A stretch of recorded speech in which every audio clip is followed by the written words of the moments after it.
What's up YouTube, it's your boy Nash here, welcome back to the channel. Now before we get started with today's video, the road to 200 subs has now come to a close and we are now 197 subs away from hitting 500 subs.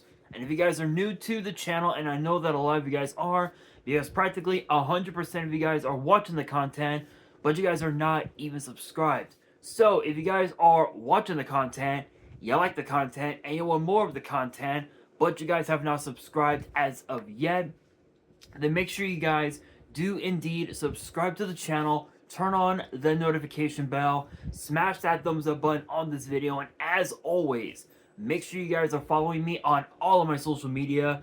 All of my ads will be in the description below, as will the info to my fan mail. It will also be in the description as well. And I want you guys to post in the comments below answering the question of the day, which is basically today's video, which is this. I'm on the card as it sits now. What are your guys' predictions for NXT Stand and Deliver 2025? Let me know down in the comments below. And for today's video, it is all about predictions for Stand and Deliver. And last year's Stand and Deliver card was pretty stacked. I mean, we had a lot of incredible matches on the card from last year's Stand and Deliver, including the main event of Stand and Deliver, which was Trick Williams versus Carmelo Hayes. We even also had as well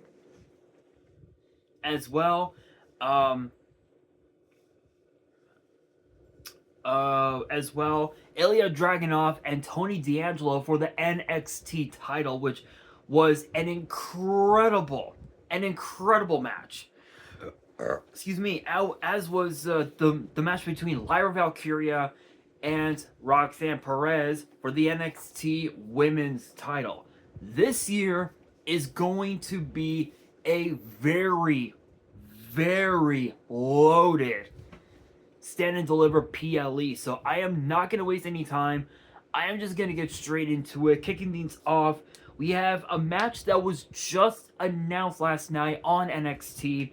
A fatal four-way match where the winning team would get a future opportunity at the women's tag team titles. And it features Fallon Henley and JC Jane of Fatal Influence, the Meta Girls, Legend of Jakara Jackson, the team of Tatum Paxley and Gigi Dolan, and of course the very unlikely duo that we never thought we would ever see again of Cora Jade and Roxanne Perez.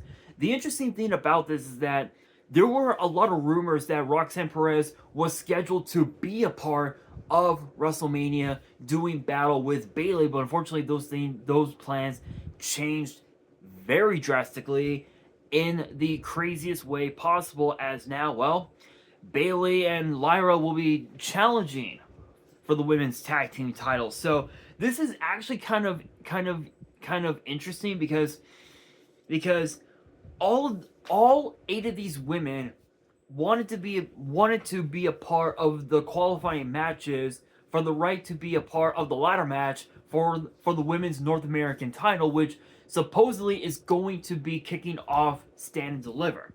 And I'm assuming that match will probably kick off the show, and either the triple threat for the NXT title or the fatal four-way for the NXT women's title will be main eventing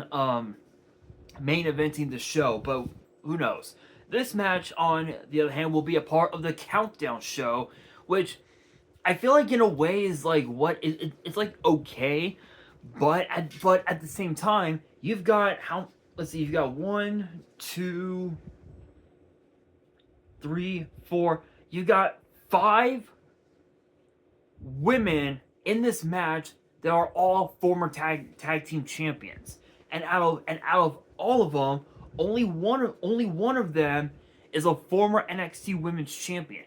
So why the fuck would you want to put this match on the Countdown show when it's more suited for the main card? it doesn't make sense. But it is what it is, and I have to admit this is going to be a very interesting matchup to say the very least, because again, as I mentioned before, they all wanted to be a part of the qualifying matches for the right to be in the ladder match for the women's North American title, which did not happen. I believe Tatum Paxley is the only woman in this fatal four way that attempted to qualify but ended up losing to Lola Vice, which even that was just crazy. But I'll admit, I think the odds-on favorite going into this match definitely has to be the Meta Girls. I think more so the fact that they've competed on the main stage of PLEs in 2024. Looking at last year when I think what was it, Crown Jewel, was it? Was it Crown Jewel last year? Going back to my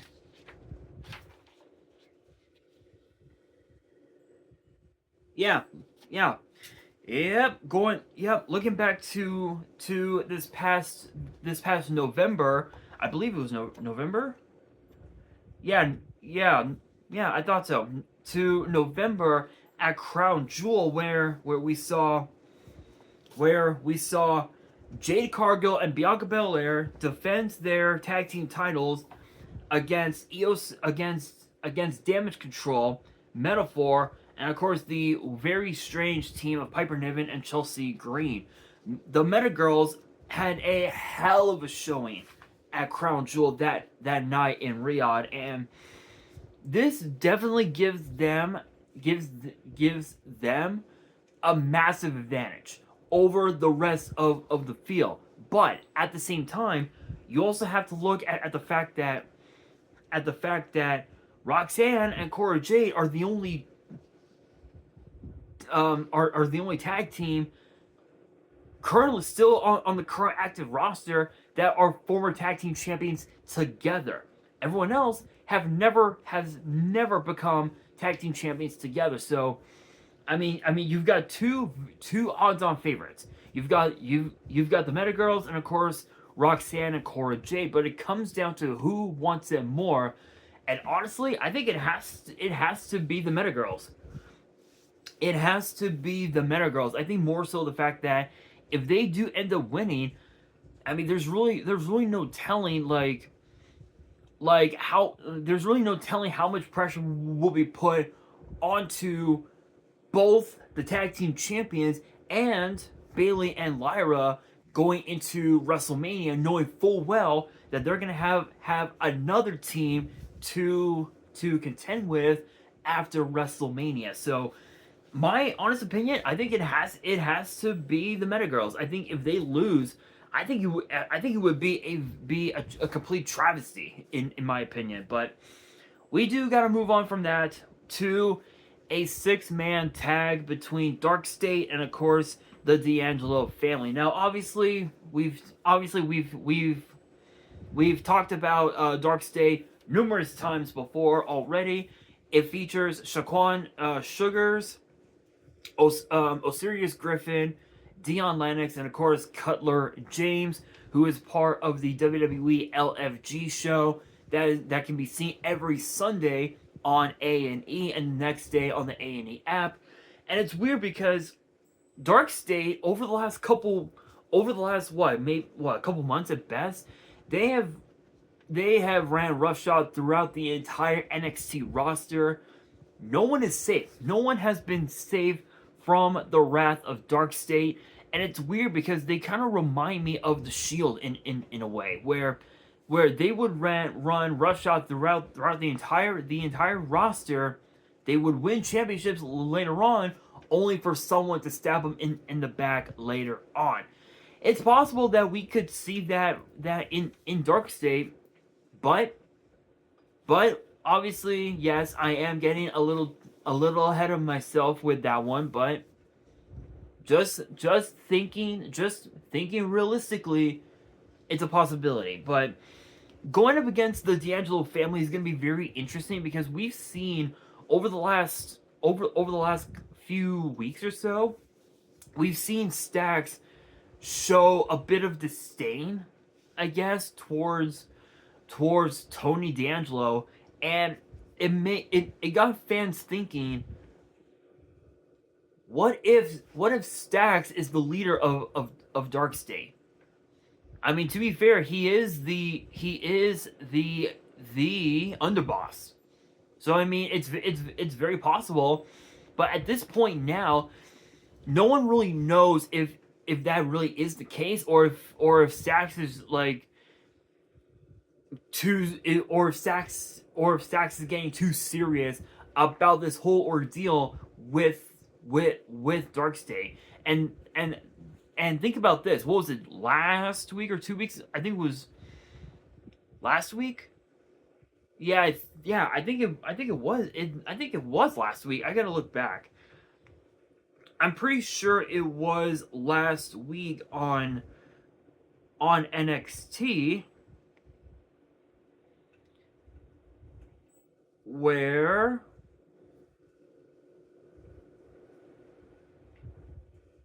if I remember correctly,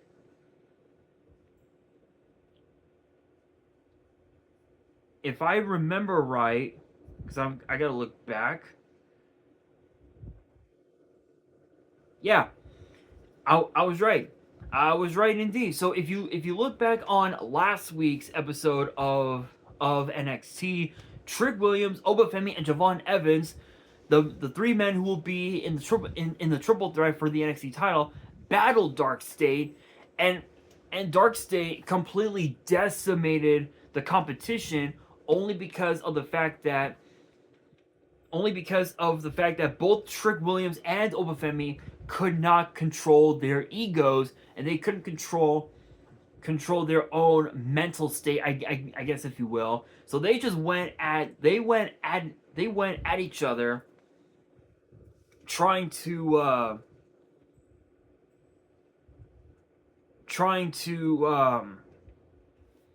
get a head start on one another before Stand and Deliver. And unfortunately, Javon Evans became collateral damage as he lost for the team. That means that Darkseid have been on an impressive roll, and now they have to face an even bigger threat in the form of the D'Angelo family. Is it possible that the underboss could let his emotions get in the way? Absolutely. But this is Darkseid's first Stand and Deliver, and this is their first big match on a big stage.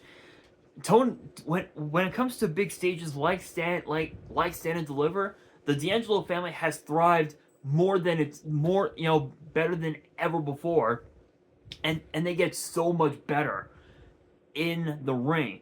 This time, Darkseid could potentially be in trouble, and the family could end up winning. But if I'm being honest, I think that fourth man at ringside is gonna play a very interesting factor. So I've got no doubt in my mind, Darkseid is most likely going to win this match.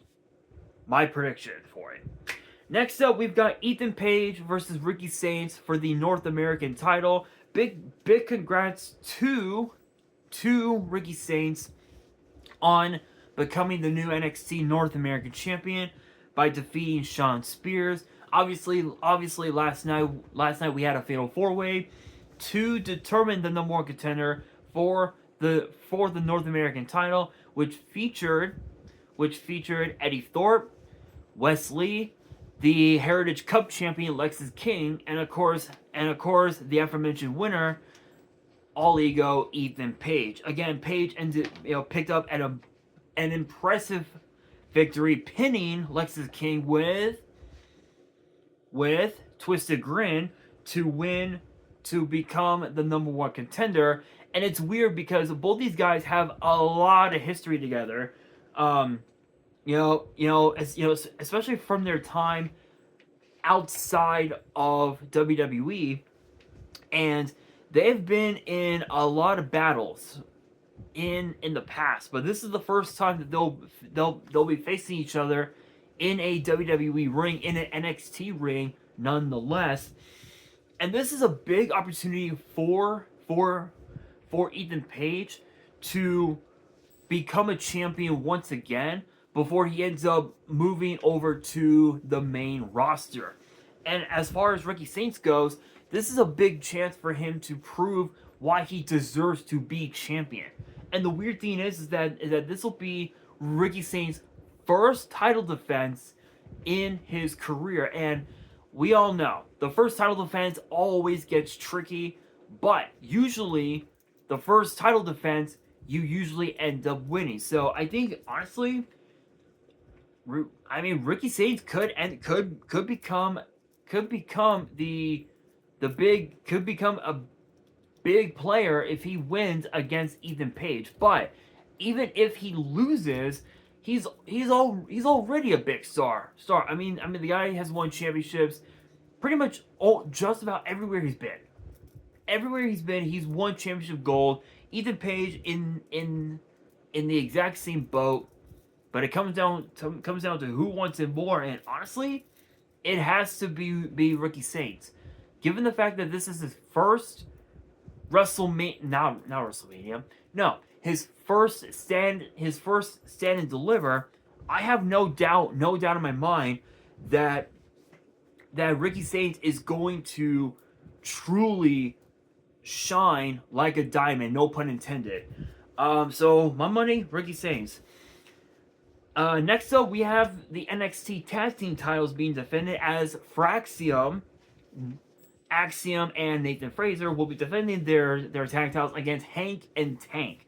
I am referring to Hank Walker and Tank Ledger in their very first ever Stand and Deliver PLE appearance. And this is huge because last night on NXT, we saw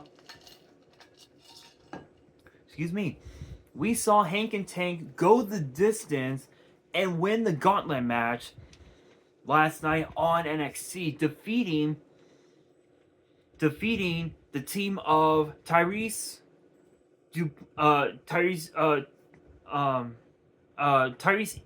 Igwe and Tyson DuPont, the Culling, no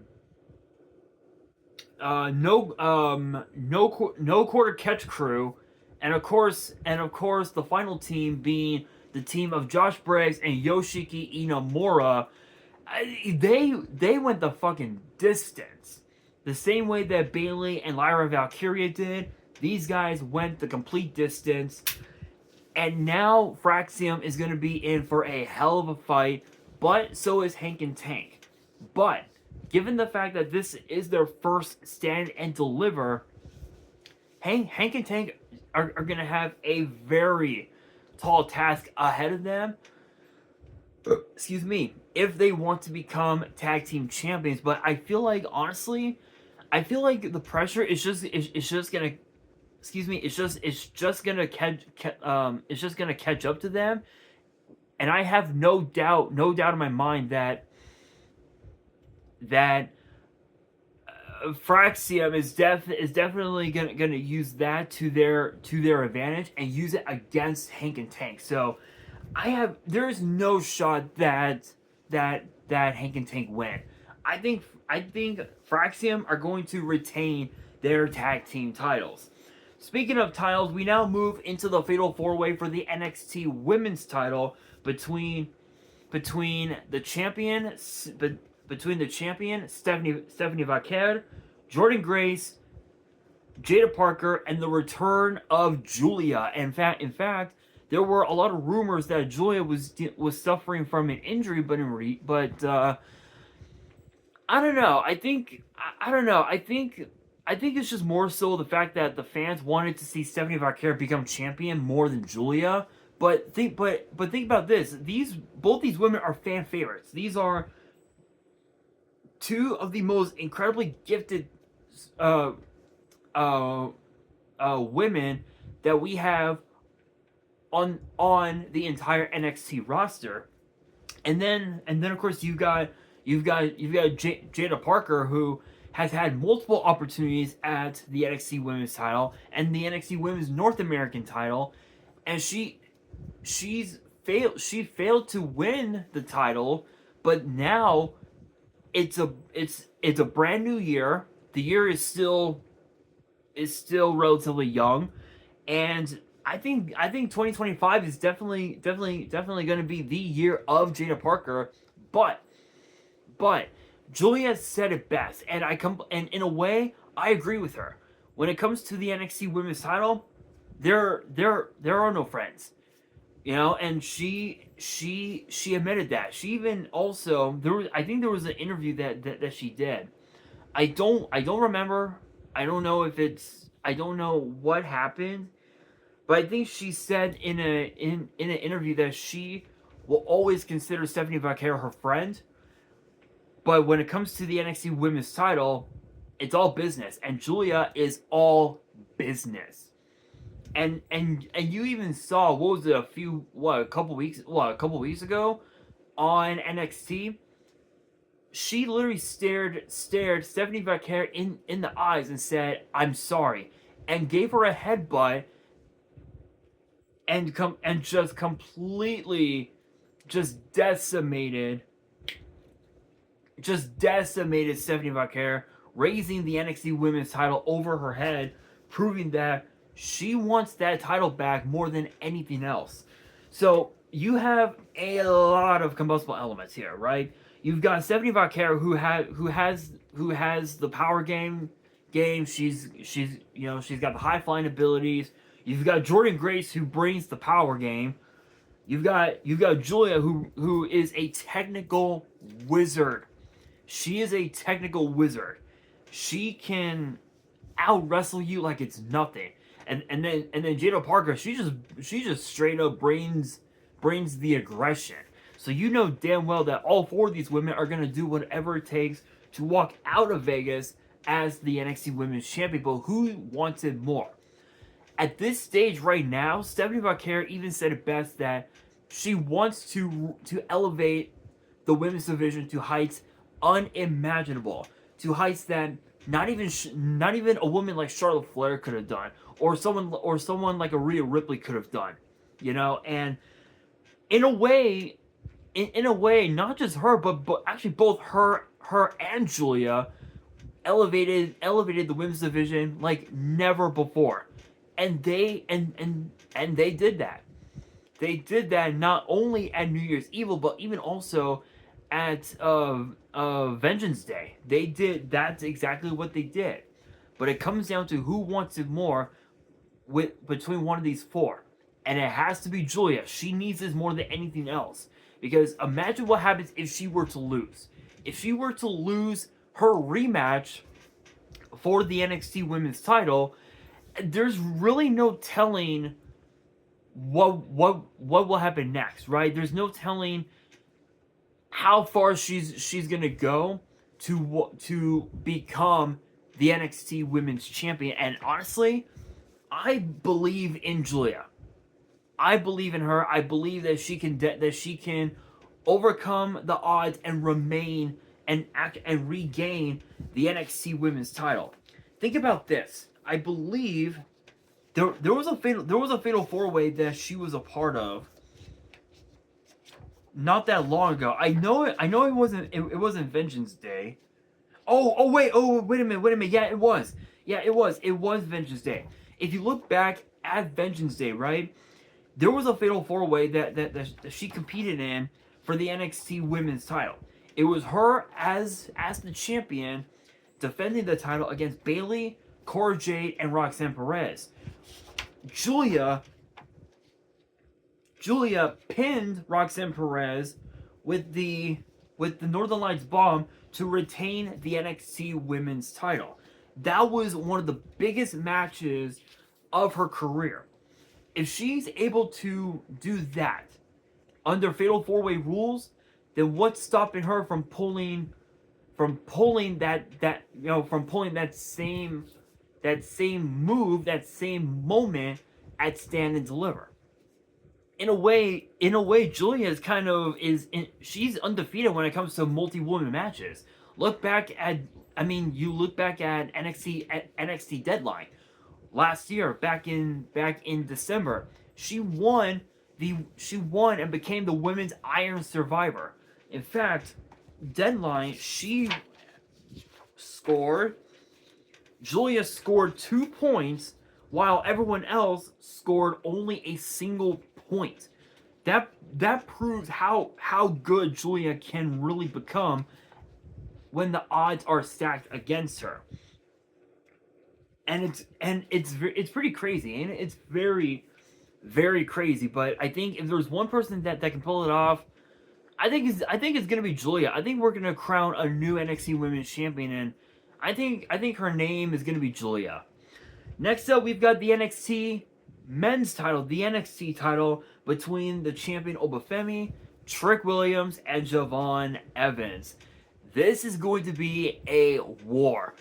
All three of these guys despise each other like it's nothing.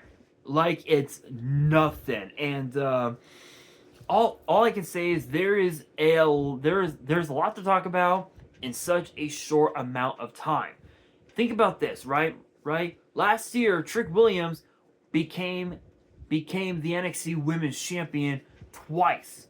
He became champion twice. The first time was at Spring Break-In. The second time was on the CW premiere of NXT in Chicago. And think about this. Both those times, both of those reigns as an NXT champion, everybody around the world doubted him. They all had doubts that Trick Williams could take the NXT title and elevate it to heights never imagined. Everybody doubted that. Everybody did not believe that he would do it, but sure enough, he did. I mean, why else would you see a guy like Obafemi as the NXT champion? It's because he saw an opportunity and he took it. He won the men's Iron Survivor and just completely dominated. And he scored 3 points, 4 points before winning that matchup. And then New Year's Evil, he became the NXT champion, I believe, by winning a triple threat. It ended up being a triple threat for the NXT title, which was very crazy to say the very least. But this is by far the biggest match of Oba's career, because he's not only does he have to contend with the former NXT champion, he also has to deal with a guy who has only been in NXT for only a year, and has already been the talk of social media. Everybody keeps saying, on social media, always says, "Oh, Javon Evans is the guy. Javon Evans will be champion someday. This is his year." Everybody on social media have said those things about Javon Evans, but he has to back up those words. And honestly, I don't think he can. And the reason why I say that is because I feel like it's too soon for Javon Evans to be at this stage in his career. You look back at last year, right? He was in a fatal 4-way for the NXT title that not only featured him and Trick Williams, but it also featured Ethan Page and Shawn Spears. And it was because of Shawn Spears that Ethan Page became NXT champion, which was not pretty. It wasn't pretty. It was just, I don't have the words for you guys. It was insane. But when you look at Obafemi, he is undefeated in triple threat matches. So could that play a factor? Absolutely, 100% it can play a factor. But again, you've got Trick Williams who thrived to the highest of highs at last year's Stand and Deliver in the main event against Carmelo Hayes, who Trick treated as a brother. They were brothers in arms. They were the Trick and Mello gang, and Melo's ego just got in the way. Just plain and simple. It's a bit upsetting, but that's just how the business works. But it comes down to who wants it more. I think it's Trick that wants it more, but it's Obafemi that needs it more because if he is able to retain the NXT title at Stand and Deliver this Saturday, there isn't going to be a whole lot of people that can contend against Obafemi and become NXT champion. I think we're going to see probably the longest reign of the NXT title we have ever seen in a very, very long time. So my money is on the champion Obafemi. But now we move into the Women's North American Championship ladder match that features Zarya, Kalani Jordan, Sol Ruka, Izzy Dame, Lola Vice, and the returning Thea Hale. In fact, we have not seen Thea Hale since last year when Chase U was forced to disband. No thanks in part to Ridge Holland. Yeah, I think we all know where that was going. So it's been several months since we last saw Thea Hale. She defeated Carmen Petrovich via submission. Lola Vice defeated Tatum Paxley to win her qualifying match. Izzy Dame defeated Ren Sinclair. Zarya defeated I think defeated. Actually, I can look up the Stand and Deliver card. Let's see. Stand and Deliver 25. Here we are. Here we are.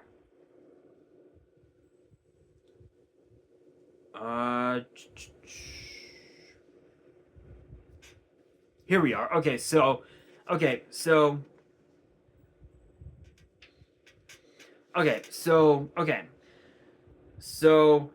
Thea Hale defeated Carmen Petrovich via submission. Lola Vice defeated Tatum Paxley. Jasmine. Let's see here.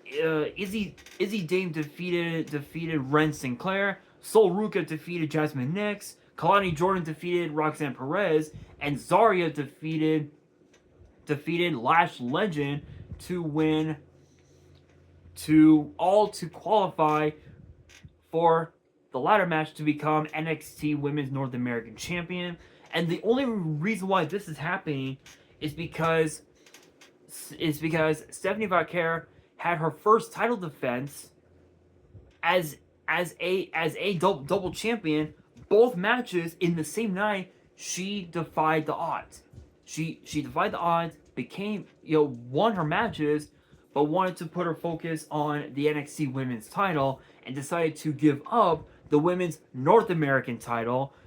And honestly, I think that was noble of her to do that, because there was another person who pulled that same stunt, and that man's name is Keith Lee, Limitless Keith Lee, where he defeated Adam Cole, baby, at the Great American Bash, to become the only man in WWE to hold both the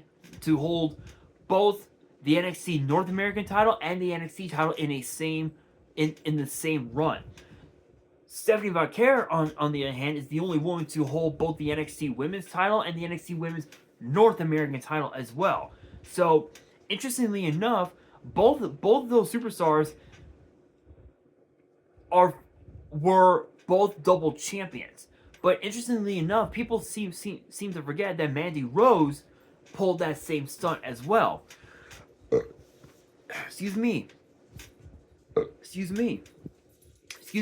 unifying both the NXT and the NXT UK women's titles in the same night, which is very interesting because some people don't really see that as her being a double champion, but it is what it is. But you got so many combustible elements with this one, and the interesting thing is Sol Ruka and Zarya